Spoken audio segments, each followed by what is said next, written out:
Mic on करना पड़ेगा आपको दोबारा। हाँ जी।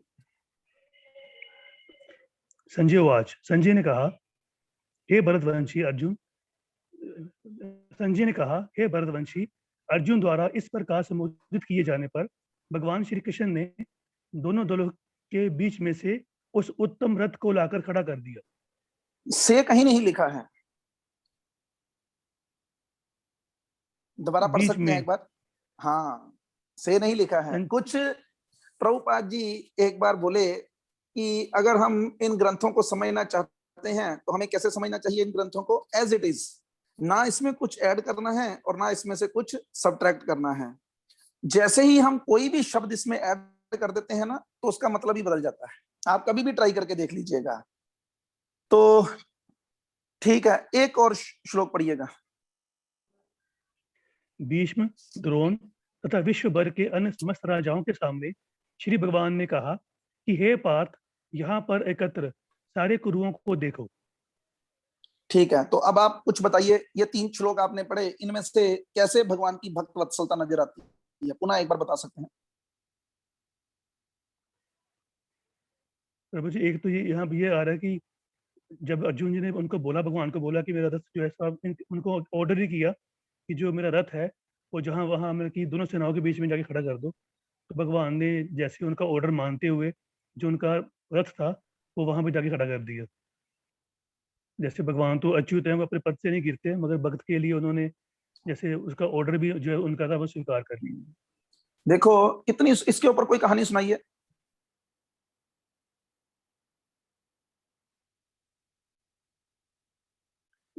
और इससे मतलब कि महाभारत इससे रिलेटेड, हाँ, इससे रिलेटेड कोई कहानी सुनाइए जिसमें आपने, जैसे आपने ये कितनी सुंदर बातें बताई कि भगवान जो थे वो अर्जुन का ड्राइवर बनना तक स्वीकार कर लिए। एक कथा मैं सुन रहा था, उसमें बताया गया कि अगर मानो सपोज करो मैं आपको फोन करूं, या कोई आपका दोस्त आपको फोन करे, हेलो वो ना कल मैंने दिल्ली जाना है, तो यार ड्राइवर नहीं मिल रहा कोई भी, तो एक काम कर, तू तो कुछ कर नहीं रहा, आई का विला ही है, तो चल ड्राइवर बन के चल, 700 रुपया पैसे भी नहीं तेरे को देने, चल ड्राइवर बन के चल साथ। तो हमें अच्छा नहीं लगेगा ये बात सुनकर। ये भगवान है। और एक बात हम लोगों को मालूम नहीं है, असल में कई लोगों को अब मालूम है, क्योंकि उन्होंने सुन रखा है। जब हम गाड़ी चलाते हैं तो उसमें ड्राइवर को बोलते हैं राइट लेफ्ट ले ले, लेकिन जब रथ चलता है ना और युद्ध का मैदान होता है, तब राइट लेना है कि लेफ्ट लेना है, ये जो घुड़सवार होता है वो अपने सारथी को कैसे बताता है? उसके कंधे पर पैर रखकर। अगर वो पैर दाएं में रखेगा तो दाएं मुड़ना है, बाएं में रखेगा तो बाएं मुड़ना है। तो ऐसे भगवान भक्त वत्सल हैं कि वो अर्जुन के रथ के ड्राइवर बनकर उसकी सेवा कर रहे हैं। ये नारद मुनि कहे थे युधिष्ठिर महाराज को, कहते भाई ये भगवान है, लेकिन तुम इतने भाग्यशाली हो कि तुम्हारे लिए ये तुम्हारे संदेश वाहक तक बन गए, तुम्हारे ड्राइवर तक बन गए। तो अब इसी बात की, भगवान की भक्त वत्सलता के लिए किसी और भक्त की भी कोई कहानी सुनाइए। आपने सुन रखी है वैसे तो, लेकिन अभी याद आती है कि नहीं याद आती है नहीं मुझे। चैतन्य महाप्रभु की स्टोरी है, इतना मैं आपको हिंट दे देता हूं। कोई बात नहीं, इतना दिमाग पे क्या जोर लगाना। जैसे आपने सुन रखा है कि चैतन्य महाप्रभु एक बार दक्षिण की यात्रा पर थे, तो वहां पर एक व्यक्ति था अनपढ़, वो भगवत गीता को हाथ में लेकर क्या कर रहा था? रो रहा था। आगे याद के नहीं? हाँ जी बाबा जी, आगे नहीं याद? रो रहा था। तो हाँ जी। लेकिन जो बाकी सामने पढ़े लिखे ब्राह्मण थे वो उसको देख देख कर हंस रहे थे। तो चैतन्य महाप्रभु उसके पास जाते हैं और उसको कहते हैं क्यों रो रहा है? तो कहता है कि मेरे गुरु ने मुझे कहा था कि इस भगवत गीता को पढ़ना, लेकिन मैं तो अनपढ़ हूं। कहते इसलिए रो रहा है? कहते ना। कहते ये तुझ पर हंस रहे हैं इसलिए रो रहा है? कहते ना। कहते फिर क्यों रो रहा है? कहते मैं तो इसलिए रो रहा हूं, जब मैं ये पृष्ठभूमि मतलब ये इस प्रकार जो मेन पेज है इसके ऊपर देखता हूं कि भगवान जो है अर्जुन का ड्राइवर बनना स्वीकार कर लिए। ऐसे भक्त वत्सल भगवान को छोड़कर हम लोग किन लोगों की शरण में जा रहे हैं? क्या हो गया हमारी बुद्धि को? लेकिन इसके बावजूद भी हमें अकल नहीं आ रही। मैं अपनी बात कर रहा हूं। हम आज भी किसके ऊपर डिपेंडेंट हैं? आज भी हम पैसे के ऊपर डिपेंडेंट रहना चाहते हैं, अपने परिवार के ऊपर डिपेंडेंट रहना चाहते हैं, भगवान के ऊपर डिपेंडेंट नहीं होना चाहते।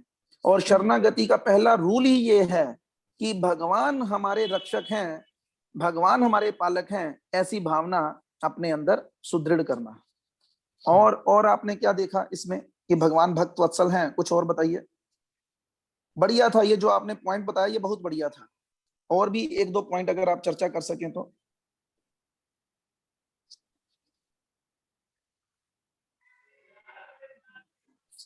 देखिए, भगवान ने अर्जुन को क्या बोला था? अर्जुन ने भगवान को क्या बोला था? 24 नंबर श्लोक में अर्जुन ने भगवान को क्या आदेश दिया था? कि मेरा रथ है वह दोनों दलों के बीच में खड़ा कर दीजिए। हाँ, तो इससे एक चीज समझ लगती है कि सब लोग क्या कहते हैं कि ये युद्ध किसके कारण हुआ? भगवान के कारण। सब लोग यही कहते हैं। देखो, लेकिन अब यहाँ पर देखने वाली बात है कि अगर भगवान ये युद्ध करवाना चाहते ना, तो उनको रथ किसके सामने लेकर जाना चाहिए था? दुर्योधन के सामने। ताकि अर्जुन को गुस्सा आता और वो युद्ध करता। लेकिन भगवान असल में युद्ध करवाना नहीं चाहते थे।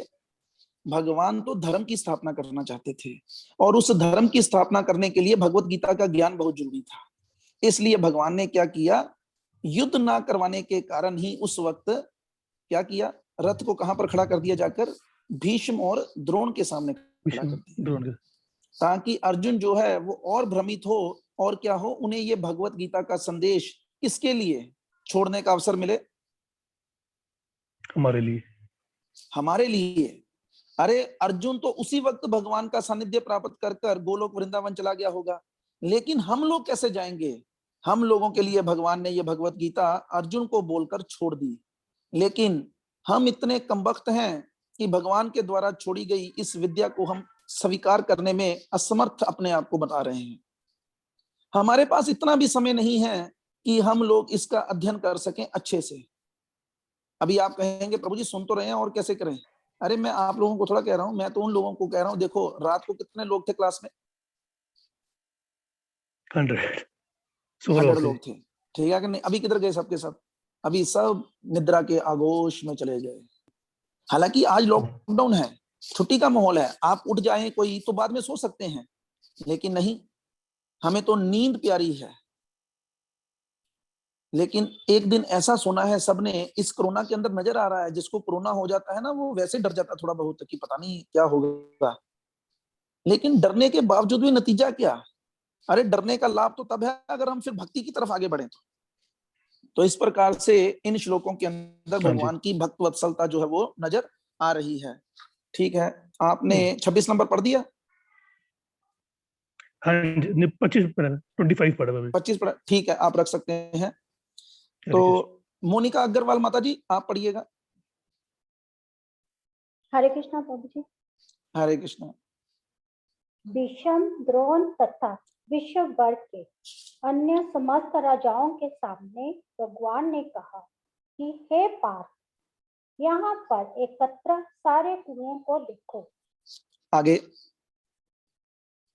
अर्जुन ने वहां पर दोनों पक्षों की सेनाओं के मध्य में अपने चाचा, ताऊओं, पितामहों, गुरुओं, मामाओं, भाइयों, पुत्रों, पौत्रों, मित्रों, ससुरों और शुभ चिंतकों को भी देखा।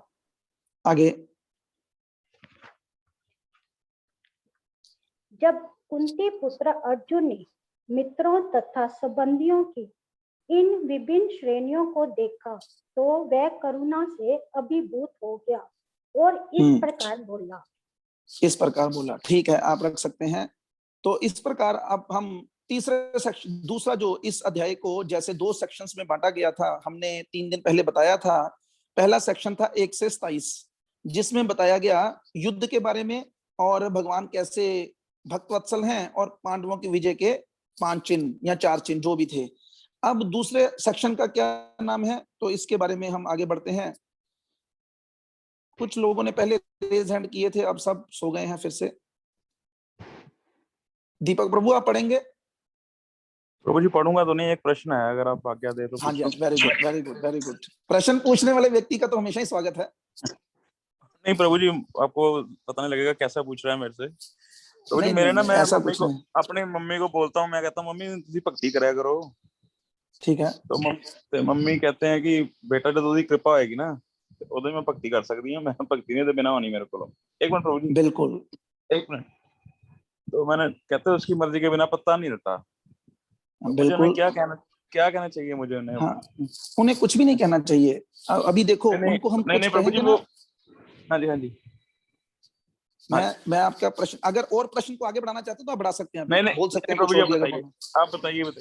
ठीक है, तो इसमें ये उनका नहीं है, ये उनका तरीका नहीं है, ये सब लोगों की यही हाल है कि सब लोग यही कहते हैं कि जब उनकी कृपा होगी तभी हम भक्ति कर सकते हैं। तो एक स्टोरी सुनाता हूं, उसके बाद मतलब इसके ऊपर 10-15 घंटे लेक्चर किया जा सकता है इस बात को समझाने के लिए, लेकिन मैं आपको सबसे सरल तरीका पहले बता दूं, उसके बाद कहानी सुनाता हूं। देखिए, अगर आप सच में चाहते हैं ना कि आपकी माताजी भक्ति करें, तो उसके लिए आप प्रयास शुरू कर सकते हैं आज से ही। उसके लिए क्या करना है, आप तो माला करते ही हैं। आपने जो अपने माला करने वाली पहली माला जब करनी है ना, तो आपने भगवान को प्रार्थना करनी है कि हे प्रभु, मैं ये माला ना अपनी माताजी के लिए कर रहा हूं, और मेरी प्रार्थना आपसे ये है कि आप उनको भी भक्ति में लगाएं।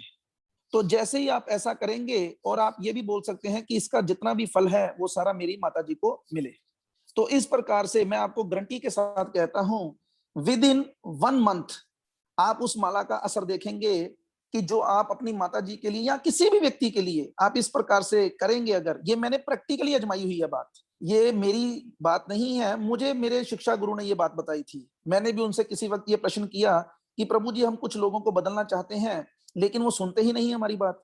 तो कहते, आप जिसको भी बदलना चाहते हैं उसके लिए माला कीजिए, ये हो गया आपके लिए काम। अब आ गई उनके प्रश्न का, जो उन्होंने प्रश्न करते हैं या वो बोलते हैं जो कि भगवान की मर्जी के बगैर तो पत्ता भी नहीं हिलता। प्रभु जी बिल्कुल एक सही मिनट, है भगवान। हाँ जी प्रभु जी आप मेरे लिए भी कर दिया करो एक माला आप। प्रभु जी, मैं यही प्रयास करता हूं कि जिन जिन लोगों के लिए, देखिए आपको क्या लगता है कि आप सब लोग ये क्लास में ऐसे ही जुड़ गए हैं? आपको क्या लगता है?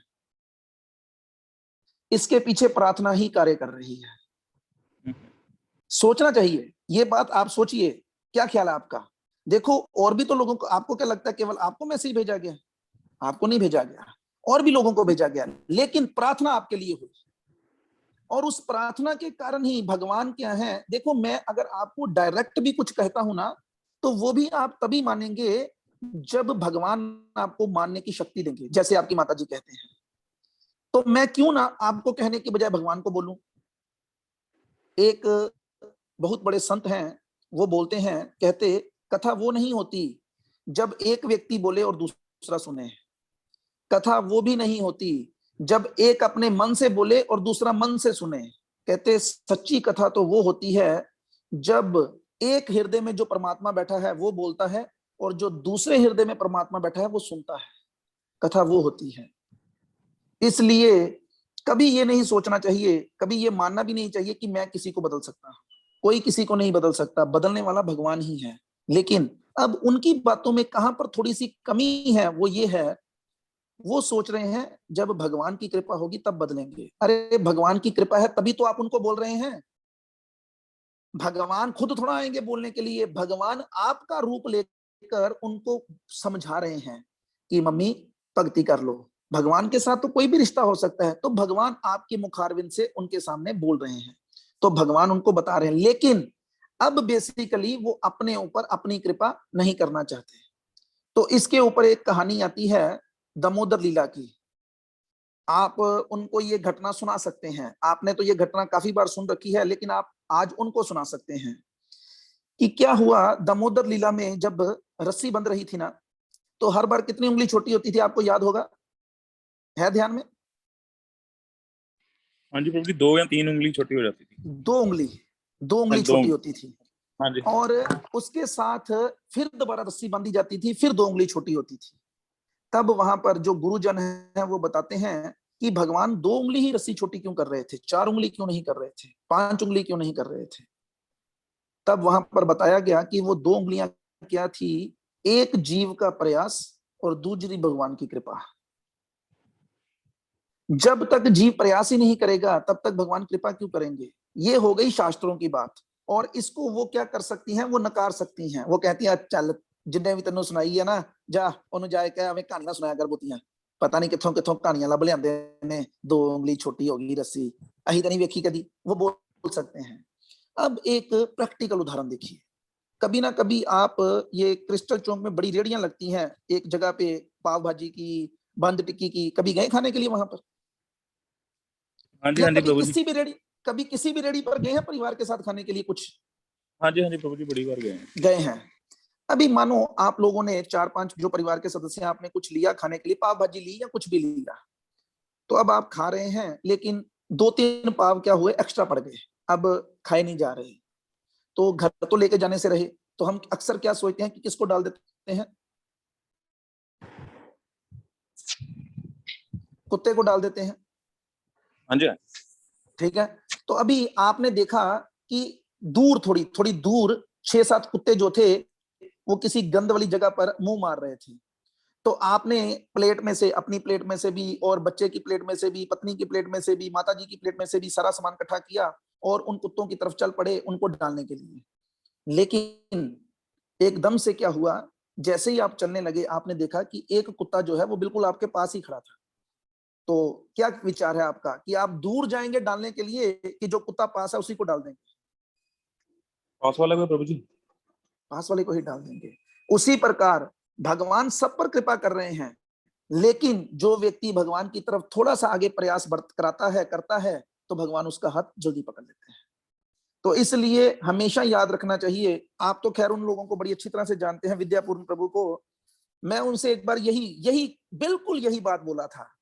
वो मेरे से कुछ कहे कि राजन, भक्ति करनी चाहिए जीवन में, तो मैंने उनसे कहा कि प्रभु जी देखो, ये तो भगवान की कृपा के बिना नहीं हो सकती। कहते बिल्कुल तेरी बात सही है। तो उन्होंने क्या किया, उन्होंने एक उदाहरण दी, कहते कि अगर मान ले कृपा को हम 100% गिने, 100%, और इसको 4 भागों में बांट दें, तो 25-25% की 4 हिस्से चाहिए व्यक्ति को, अगर वो फुल कृपा प्राप्त करना चाहता है तो। और वो 4 कृपाएं कौन सी हैं? तो सबसे पहले 25% कृपा चाहिए भगवान की, और आप सब लोगों को ये मानना चाहिए कि भगवान की कृपा सबके ऊपर है। भगवान सबको खाना दे रहे हैं, सबको रोटी दे रहे हैं, पानी दे रहे हैं, सबको ऑक्सीजन दे रहे हैं, सब कुछ दे रहे हैं, तो भगवान की कृपा सबके ऊपर है। जो व्यक्ति ये कहता है ना कि जब भगवान कृपा करेंगे तब होगा, तो ये सबसे बड़ी मूर्खता वाली बात है, क्योंकि उसने जबान दी, उसने दिमाग दिया, उसने आंखें दी, उसने चलने की शक्ति दी, तो वो तो कृपा कर रहा है। अब अगली 25% कृपा चाहिए गुरु की। कई लोगों के ऊपर वो होती है, कईयों के ऊपर नहीं होती, लेकिन हम लोग सौभाग्यशाली हैं कि हम पर प्रभुपाद जी की कृपा है। क्यों? हम सब लोग उनकी शरण में आ गए, तो हमारे पास कितनी कृपा हो गई? 50% कृपा हो गई। अभी अगली 25% है शास्त्रों की। तो हमारे सामने घरों में ये भगवत गीता पड़ी है, तो हमारे ऊपर शास्त्रों की भी कृपा है, तो 75% कृपा हम सब पर ऊपर है। लेकिन अब ये 25% कौन सी बची? तो ये है अपने ऊपर अपनी कृपा, इसको कहते हैं आत्म कृपा। यही लोग करते नहीं, इसलिए वो इन सब कृपाओं को लेने से वंचित रह जाते हैं।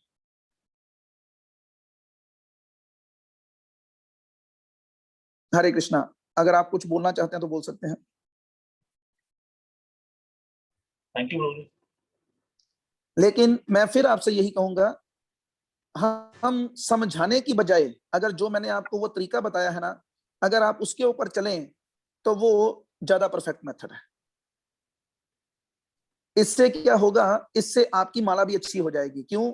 जो माला आप अपने लिए करते हैं ना, वो हो सकता है आपका ध्यान इतना ना लगे, लेकिन जिस दिन आपने ये सोच लिया, मानो आज आप बैठ गए और आपने सोचा कि आज मैंने ये जो पहली 4 माला है ना, ये माता जी के लिए करनी है, तो मैं 99% श्योर हूं, 100% इसलिए नहीं हूं क्योंकि 1% रखना चाहिए, कभी इधर उधर भी हो सकती है बात, कि आपका जो ध्यान है ना वो ज्यादा लगेगा। अभी आप अगली 4 माला, मानो 4 माला माता जी के लिए कर ली, अगली 4 जो है वो आप सोचो कि यार ये मैंने अपने बेटे के लिए करनी है। तो आप सोचो कि जब आप किसी के लिए करोगे ना, किसी मतलब वो तो सबसे प्रेमी है आपके, तब आपकी माला में ज्यादा शक्ति आएगी करने में। ये आप चेक करके देख लीजिएगा। ठीक है प्रभु जी, थैंक यू। ठीक है जी, हरे कृष्णा। तो हम किसको बोले थे पढ़ने के लिए? बोले थे किसी को पढ़ने के लिए कि नहीं? नहीं बोले थे। ठीक है, ईशान प्रभु आप पढ़ सकते हैं। हरे कृष्णा प्रभु जी, दंडवत प्रणाम। धन्यवाद, प्रणाम। आप बता सकते हैं यहाँ से कौन सा सेक्शन शुरू हो रहा है? दूसरे सेक्शन में इसमें क्या बताया जाएगा? दूसरे सेक्शन में हमें बताया जाएगा कि अर्जुन ने फाइट करना क्यों नहीं चाहता। अर्जुन अपना फाइट नहीं करना चाहता था, उसके रीजन बताए जाएंगे। उसके रीजंस बताए जाएंगे। तो अब पहला रीजन जो था वो क्या था? करुणा। करुणा। और ये कितने श्लोकों में बताया जाएगा? ये बताया जाएगा 28, 29, 30। हाँ, तो अब आप ये तीनों श्लोक पढ़िए ताकि सबको पता चले कि किस प्रकार करुणा दिखाई जा रही है। ठीक है प्रभु जी। हरे कृष्णा। अर्जुन ने हरे कहा, कृष्ण। हे कृष्ण, इस प्रकार युद्ध की इच्छा रखने वाले अपने मित्रों तथा संबंधियों को अपने समक्ष उपस्थित देखकर मेरे शरीर के अंग कांप रहे हैं और मेरा मुंह सूखा जा रहा है। आगे बढ़ सकते हैं। मेरा सारा शरीर कांप रहा है, मेरे रोंगटे खड़े हो रहे हैं, मेरा गांडीव धनुष मेरे हाथ से सरक रहा है और मेरी त्वचा जल रही है। मैं यहाँ तो अब और अधिक खड़ा रहने में असमर्थ हूँ। मैं अपने को भूल रहा हूँ और मेरा सिर चकरा रहा है। हे कृष्ण, मुझे तो केवल अमंगल के कारण दिख रहे हैं। तो ये है दया। अभी आपने देखा होगा कि जब दुर्योधन बोला था ना, तो वो क्या बोला था कि ये देखो, ये सब क्या करने आए हैं, ये मेरे लिए लड़ने के लिए आए हैं और जान देने के लिए उद्यत हैं। लेकिन यहाँ पर अर्जुन उनके ऊपर दया दिखा रहा है। अगले श्लोक में आएगी ये 31 नंबर में बात कि यार ये तो सारे मर जाएंगे, तो इससे क्या फायदा होगा? मैं राजा बनूं या मेरा भाई राजा बने, इसके लिए हम इन सबको मरवा दें? ये तो कोई कारण नहीं हुआ, ये तो कोई बात ना बनी। तो इसलिए कई लोग सोच सकते हैं, जैसे ये 29 नंबर श्लोक है ना, जिसमें लिखा है मेरा शरीर कांप रहा है, मेरे रोंगटे खड़े हो रहे हैं, मेरा गांडीव धनुष मेरे हाथ से सरक रहा है और मेरी त्वचा जल रही है। तो इसमें कोई व्यक्ति कह सकता है कि ये डर के कारण हो रहा है, तो ये डर के कारण नहीं था, ये डर नहीं था, ये अर्जुन को अपने स्वजनों को खोने का भय था। एक आपने सुना होगा कि कंपन जो होती है ना, वो आध्यात्मिक स्तर पर भी होती है। ये जो लक्षण नजर आते हैं ना, अष्ट सात्विक विकार जिनको कहते हैं, वो भी होते हैं। लेकिन फिलहाल यहाँ पर जो अर्जुन को ये लक्षण प्रकट हुए, ये इस भय से थे, डर से ही कह लीजिए आप, इस डर से थे कि मेरे रिश्तेदार मर जाएंगे। तो इस प्रकार जो साधु पुरुष होते हैं, वो किसी को बिना बात के मारना नहीं चाहते। ठीक है, आप रख सकते हैं। तो अब हम आगे दूसरे उसकी तरफ बढ़ते हैं। दूसरा कारण क्या दिया गया था? तो उसके लिए कोई ऐसा व्यक्ति भी हाथ खड़ा करे जिसने बड़े दिनों से ना पढ़ा हो। बड़े सब लोग पढ़ रहे हैं। नरेश प्रभु, आप पढ़िए।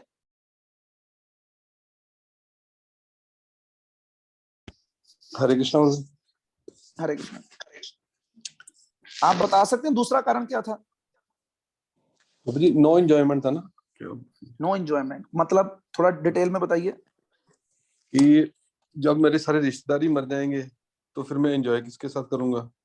हाँ, तो ये बेसिकली इंद्रिय तृप्ति है। ये भी एक तरह की इंद्रिय तृप्ति है। इसको बड़े सुंदर तरीके से समझाया जाता है कि मानो हमने कार ली, तो कार लेकर हम किसी को दिखाए ही नहीं, तो हमें कार लेने का बेनिफिट क्या?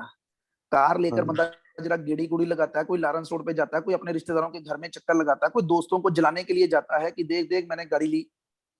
कोई जले ना तो तब तक चीज का मजा ही क्या है? तो इसी प्रकार अर्जुन कहता है कि सारे मर जाएंगे, हम राजा बन भी गए तो देखेगा कौन? गोली मारो ऐसे राजा बनने से। तो ये एक वो कारण दे रहा है। ठीक है, पढ़िएगा। मैं यहाँ अब और अधिक खड़ा रहने में असमर्थ हूँ। मैं अपने को भूल रहा हूँ और मेरा सिर चकरा रहा है। हे कृष्ण, मुझे तो केवल अमंगल के कारण दिख रहे हैं। ठीक है, आगे पढ़ सकते हैं।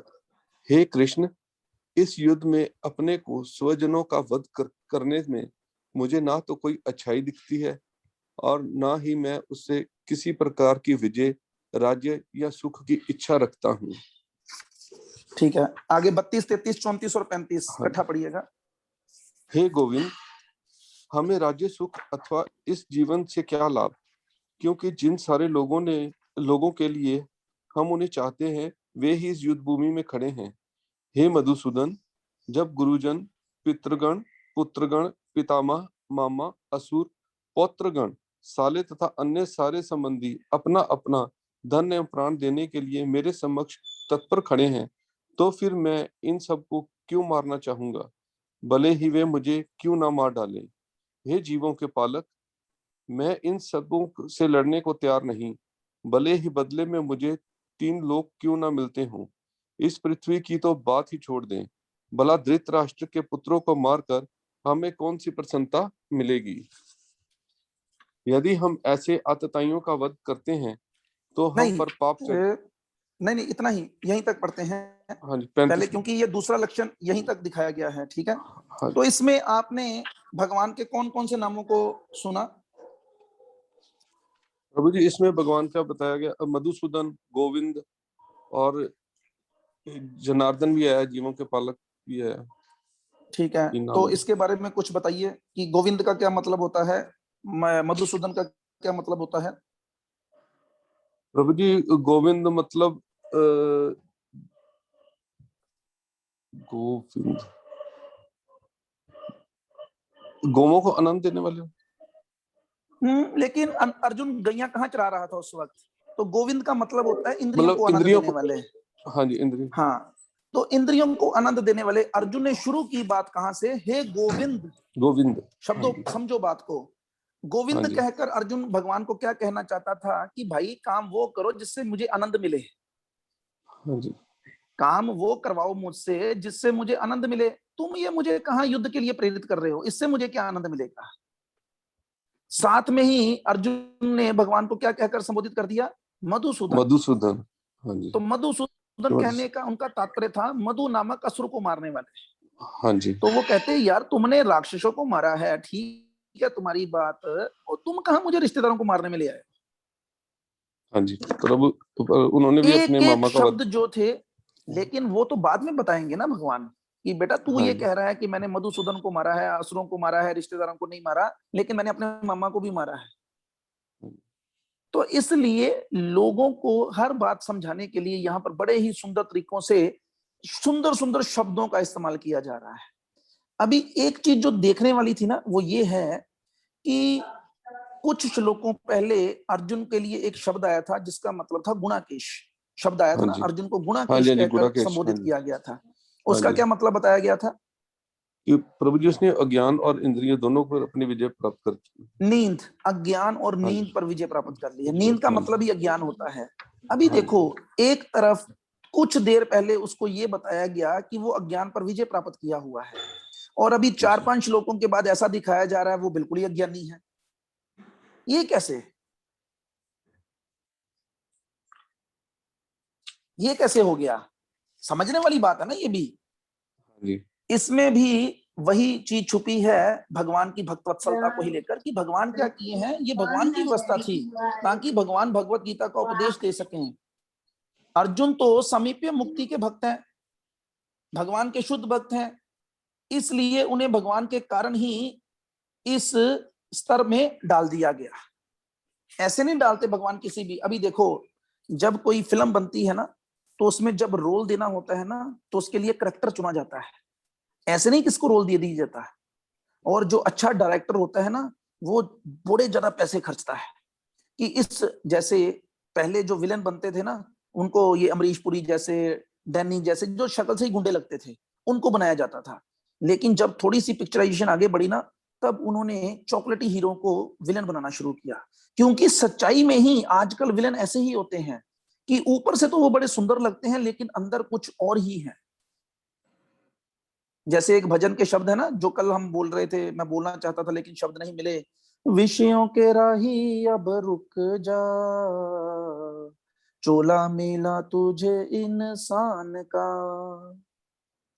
लोग क्या कर रहे हैं, इस मनुष्य चोले के अंदर ऊपर से बड़ी सुंदर सुंदर चेहरे बनाकर अंदर से वो बिल्कुल खतरनाक डाकू बने हुए हैं। लेकिन भगवान क्या किए, भगवान अपने परम मित्र को चुने इस काम के लिए, और उसको क्या किए, हालांकि वो पूरा ज्ञानी था लेकिन उसको अज्ञान में डाल दिए ताकि वो इस भगवत गीता का उपदेश दे सकें। तो इस प्रकार आज हमने अर्जुन के ना लड़ने के दो कारणों के ऊपर चर्चा की। पहला कारण था करुणा का, और दूसरा कारण था नो एंजॉयमेंट, कि मुझे कोई भी सुख नहीं मिलेगा।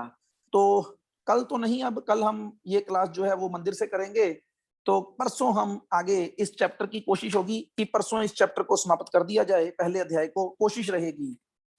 अभी पुनः एक बार मैं 5 मिनट हैं तो दीपक प्रभु आप माइक ऑन कर सकते हैं अगर ठीक समझे तो।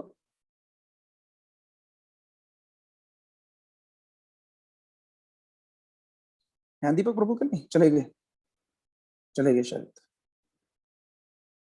ठीक है कोई बात नहीं। तो और किसी का भी कोई प्रश्न है तो कर सकते हैं, अन्यथा सब लोग जा सकते हैं। हरे कृष्णा प्रभु। हरे कृष्णा प्रभु जी। प्रभु आपने अभी एक श्लोक दिया था पीछे जिसमें आपकी आवाज नहीं आ रही प्रभु जी। हरे कृष्णा प्रभु जी। एक मिनट, ईशान प्रभु एक प्रश्न करना चाहते हैं, 1 मिनट। ईशान प्रभु आप अपना माइक ऑन कीजिए दोबारा। हरे कृष्णा प्रभु। हरे कृष्णा। हाँ जी प्रभु जी भी एक श्लोक दिया था पीछे जिसमें आप बता रहे थे कि कृष्ण जी ने अर्जुन का रथ भीम के सामने और द्रोणाचार्य के सामने लेके गया था, क्योंकि भीम नहीं, भीष्म के सामने। भीष्म पितामह, सॉरी भीष्म पितामह। हाँ जी। क्योंकि उसका युद्ध वैसे दुर्योधन के साथ था, कि तो उनके समक्ष क्यों लेके गया था? क्योंकि आप ठीक कह है। रहे थे कि हाँ, आपने ये बताया था कि युद्ध, तो बेसिकली जो महाभारत का युद्ध था वो तो इन्हीं के ही कारण हुआ था ना, कि भीष्म पितामह द्रोणाचार्य कारण। नहीं, ये बात नहीं बोली गई। बात ये बोली गई, अर्जुन युद्ध तो इनके सबके साथ करना ही चाहता था क्योंकि वे सब उसकी सेना में थे, लेकिन अर्जुन की दुश्मनी किसके साथ थी? अच्छा, दुश्मनी। अच्छा हाँ जी, वो दुर्योधन। अभी अर्जुन कभी भी भीष्म पितामह को अपना दुश्मन नहीं माना, हाँ जी। वो कभी भी द्रोणाचार्य को अपना दुश्मन नहीं माना। वो तो कहते थे उनसे कि आप इधर क्यों खड़े हैं, आप इधर आ जाइए, लेकिन वो कहते कि नहीं भाई, हम राज सत्ता से बंधे हैं, हम नहीं इधर आ सकते, तो तुम्हें हमसे युद्ध करना ही पड़ेगा। तो इसलिए अगर बात ये बोली गई कि अगर भगवान उस वक्त युद्ध करवाना ही चाहते होते तो भगवान क्या करते, रथ को दुर्योधन के सामने ले जाते। अभी दुर्योधन के सामने जब रथ जाता तो क्या होता, अर्जुन को गुस्सा आता कि सहानुभूति आती?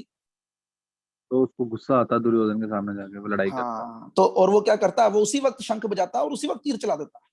हाँ जी, फिर गीता का लेकिन ज्ञान। क्योंकि हाँ, गीता का, इसीलिए मेन बात समझनी है कि युद्ध मेन नहीं था, मुख्य युद्ध नहीं था।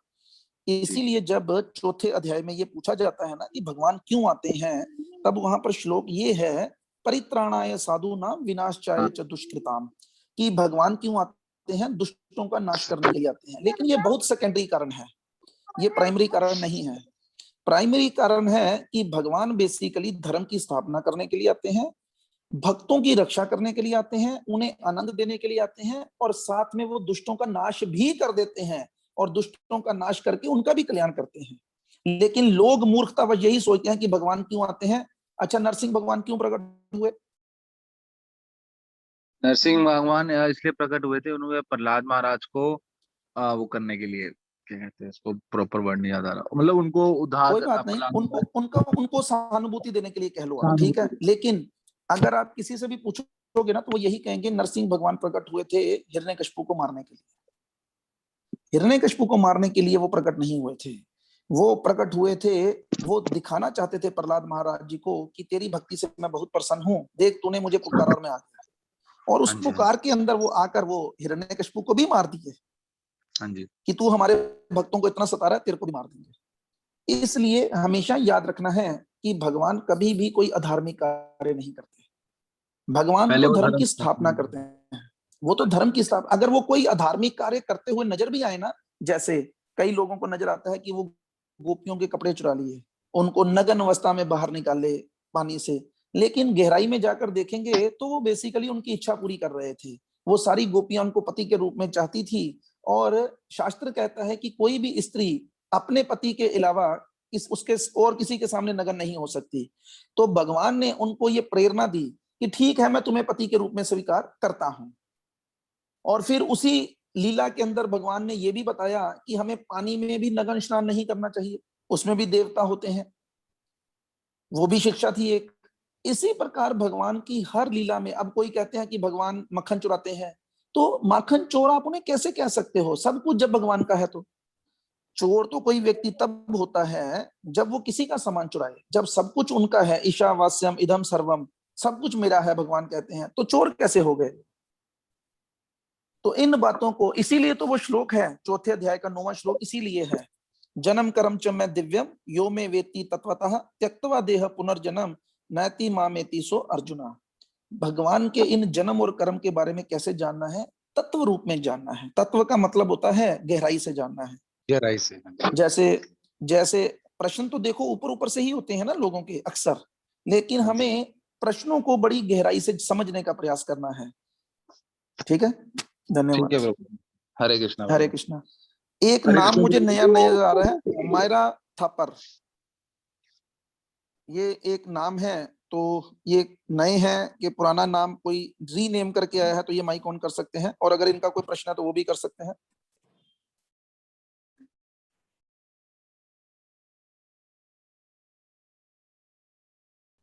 ठीक है, तो इनका स्वागत करते हैं। ये मायरा थापर के नाम से जो हरे कृष्णा। हाँ जी, हाँ जी, मैं अरुणी बोल रही हूँ। ओके, ठीक हाँ, है। तो वो ये एक्चुअली बेटी मंदिर के नाम में, से ऐड है ना ये। ठीक है, कोई बात नहीं, बहुत अच्छा है। ये तो बेटी इन के माता, नाम मैं से सोच ऐड ही रहा था आपका स्वागत करने के लिए, और मैं पूछने वाला था आवाज लगाकर कि अरुणी माता जी, मुझे नजर तो आए थे, एक बार आपने वीडियो ऑन किया था, तो मैंने कहा वो पता नहीं कहाँ चले गए। तो ये माता जी की खासियत क्या है कि ये पिछले 6-7 महीनों से, शायद ज्यादा भी हो सकता है, मंगल आरती, ये कब से है, ये जब से दामोदर महीना था ना, तब से आप कथा सुनने के लिए शाम को आते थे, और उसके बाद फिर आपने मंगल आरती आना शुरू किया, तो लगभग इतना ही देर हुआ है, 5-6 महीने। तो असल में इन्होंने ज्ञान को विज्ञान में बदला।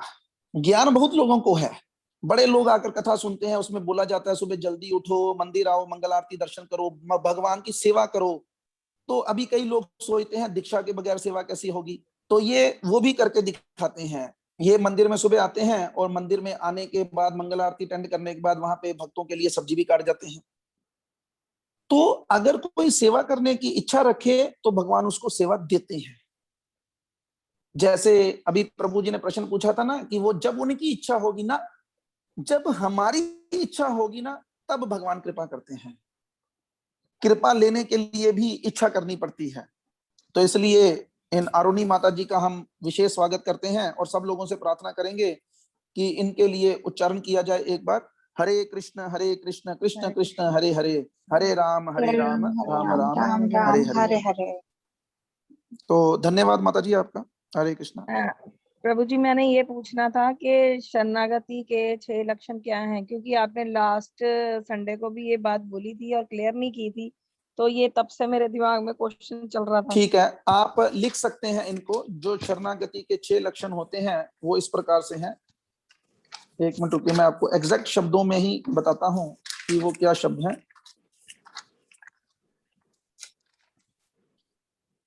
सबसे पहला होता है कि भगवान के लिए जो अनुकूल है उसे एक्सेप्ट किया जाए। समझ लगी आपको बात? एक्सप्लेन भी करें। हाँ जी, एक्सप्लेन भी करें। तो भगवान के लिए अनुकूल क्या है? तो हरि बोल, कोई व्यक्ति अगर उसके पास ये रिटर्न में होना तो शेयर कीजिएगा अभी व्हाट्सएप के ऊपर, ताकि एग्जैक्ट शब्दों में बताया जा सके। किसी ना किसी के पास अवश्य होंगे। तो सबसे पहले इसको बताते हैं अनुकूल को एक्सेप्ट करना। जैसे भगवान की भक्ति के लिए अनुकूल है सुबह मंगल आरती आना, भगवान की भक्ति के लिए अनुकूल है जप करना, भगवान की भक्ति के लिए अनुकूल है भक्तों का संग करना। ठीक। तो इन बातों को मान लेना, जल्दी मान लेना। लेकिन आप देखते हैं ना कि बड़े लोग हैं, वो मंदिर में दर्शन करने के लिए अवश्य आते हैं, लेकिन कथा सुनने में उनकी कोई रुचि नहीं है। बड़े लोग मंदिर में आते हैं, लेकिन वो अपने हिसाब से आना चाहते हैं। 10 बजे, 11 बजे, 4:30 बजे आने की रुचि नहीं।